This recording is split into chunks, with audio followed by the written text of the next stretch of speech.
Sifting through boxes of papers and photos, I found a neat bundle of typed pages. The pages were discolored, showing their age. The front read, "Coping, a story for an Indian family about that Indian family." This was the beginning of my grandmother's autobiography.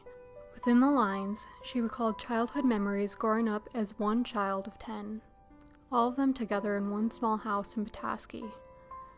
With such a large family and so poor after the Great Depression, food had to be cheap and plentiful. Her mother would make dishes like oatmeal soup, just oats and salt pork broth. It didn't taste good, but it filled their stomachs. In between the lines, I found many of the answers to why diabetes runs throughout our family and why I have struggled with my own chronic illness, loss of culture, poverty, trauma after trauma. So many Native families have these stories, making the best of the commodity foods they were given. Government-issued commodity foods are high in processed carbs, sugar, salt, and fat. After enough time, many families began associating these unhealthy foods with home and family traditions.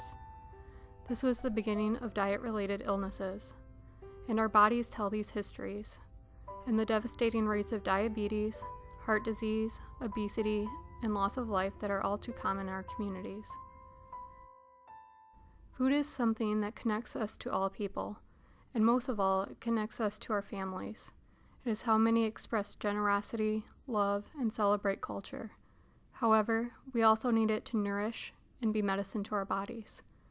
Often we find ourselves going back to the comfort foods that remind us of home and family. But I have come to learn that there is an important difference between cultural foods and traditional food.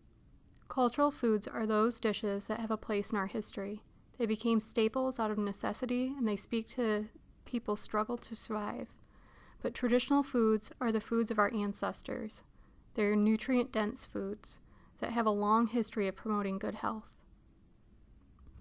Changing my diet has been one of the most challenging lifestyle changes I have made, especially in a time when unhealthy junk food is so cheap and convenient.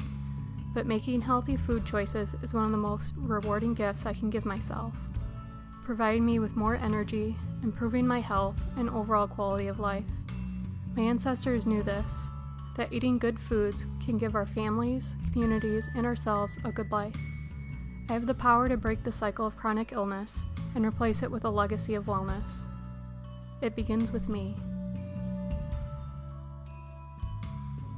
It was a tremendous treasure to find my grandmother's writing, to bear witness to our family's strength and beauty of spirit that allowed them to survive, and to do it with smiles and laughter.